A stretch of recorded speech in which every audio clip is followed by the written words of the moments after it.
G Koteswararao, కార్యదర్శి CPI Vijayawada నగర సమితి.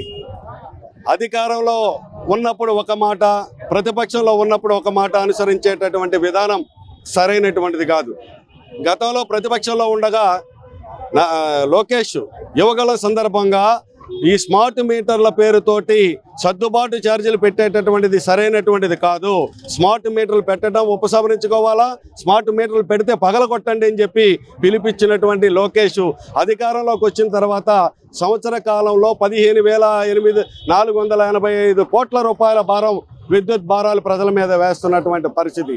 కాబట్టి ఈ సందర్భంగా తెలుగుదేశం వారికి, కూటమి నాయకుల్ని, సిపిఐగా మేము డిమాండ్ చేసేటటువంటిది, మీరు ప్రతిపక్షంలో ఉన్నటువంటి దానికి తిలోదకాలు ఇస్తా ఉన్నారా? గతంలో సోమిరెడ్డి చంద్రమోహన్ రెడ్డి గారు, పయ్యావుల కేశవ్ గారు తెలుగుదేశం తరపున ఆ రోజున షిరిడి సాయి కంపెనీ యొక్క ఒప్పందాన్ని రద్దు చేసుకోవాలని చెప్పి కోర్టులో పిల్లేశారు. కానీ ఆ కోర్టులో వేసినటువంటి దాన్ని మీరు ఉపసంహరించుకున్నారా, లేకపోతే ఈ రోజున దానికి వ్యతిరేకంగా నిలబడుతున్నారా అనేటటువంటిది ప్రశ్న ప్రజల్లో వస్తూ ఉన్నది. కాబట్టి ప్రభుత్వం ఆలోచించాలి. స్పష్టంగా రాబోయేటటువంటి కాలంలో మీరు ప్రజల పక్షాన ఉంటారా, నరేంద్ర మోడీకి ఊడిగం చేస్తారా అనేటటువంటిది ఆలోచించాలా. 2000 సంవత్సరంలో ఒక విద్యుత్ ఉద్యమం వచ్చింది. ఆ విద్యుత్ ఉద్యమం ఈ రాష్ట్ర ప్రజల చైతన్యవంతం చేసింది.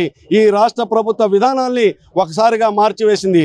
అటువంటి విద్యుత్ ఉద్యమం యొక్క స్ఫూర్తితోటి రాబోయేటటువంటి కాలంలో విద్యుత్ కనుక ఈ ఒప్పందాల్ని ఉపసంహరించుకోకపోతే వామపక్ష పార్టీలు, కమ్యూనిస్ట్ పార్టీగా, సిపిఐగా ఆందోళన కార్యక్రమం చేపడతామని, దానిలో ప్రస్తావనగానే ఈరోజు నాంది ప్రస్తావనగానే ఈ రోజున ఈ విధానానికి వ్యతిరేకంగా నిరసన కార్యక్రమం చేపట్టడం జరుగుతూ ఉన్నదని ఈ సందర్భంగా విజ్ఞప్తి చేస్తూ, కూటమి ప్రభుత్వం తక్షణమే ఈ స్మార్ట్ మీటర్ల ఏర్పాటును ఉపసంహరించుకోవాలి, విద్యుత్ సర్దుబాటు ఛార్జీల పేరుతో వేసేటటువంటి భారాల్ని ఉపసంహరించుకోవాలని డిమాండ్ చేస్తా ఉన్నాం.